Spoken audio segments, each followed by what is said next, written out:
Today we're going to talk about one of our inverter units here.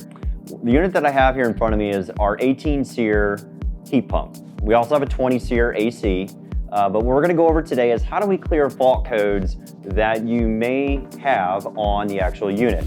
So sometimes when you get a service call out to a unit, you're going to have a series of fault codes that are going to be on what we call the interface board, which is this rectangle board here in front.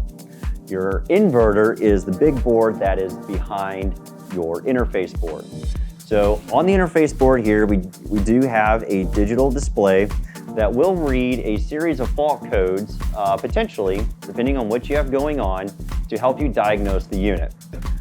On that display, you'll either have two things. You'll either have a number with a decimal point or a dot next to it, or you won't. Now, the biggest difference is that a number with a decimal point next to it is going to be an active code.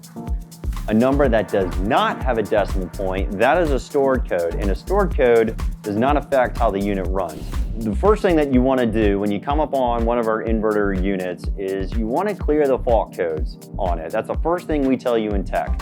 And in order to do that, what you will do is you'll take either a jumper wire or just a simple screwdriver, and you're going to short out two test pins that are going to be located in the bottom right corner of the interface board. So if we look down here on the interface board, this little two pins here, it looks like a little Molex plug would plug into it, like a temp sensor. It should not have anything on it, but it's located right here in the bottom right corner of the board. Short those two pins out for 1 second, and that'll clear your fault codes. If you're on there too long, on the heat pump unit, you'll actually force a defrost, which is okay. Just let the unit go through its cycle, come out of defrost, and then you can try again. So let's go ahead and see if we can clear these fault codes that are popping up and get back to what we call standby mode. Okay, so now we have cleared the fault codes that were on the board. Sometimes if you lose power or if you don't cycle the power correctly on these units, you may have a series of codes that would come up. For example, like a 14 and an 18 that we were seeing. Mainly what you want to do is you want to apply power to the outdoor unit first and then the indoor, and that'll prevent your codes from popping up. But it's as simple as just shorting out those two test pins, and they will clear the fault codes.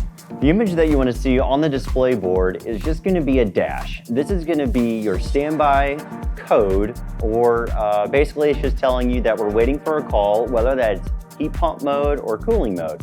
So that's a little bit on how we look at codes on our inverter-driven unit and how we clear them to begin troubleshooting. Thanks for watching. You can find more tips on edgetechhvac.com.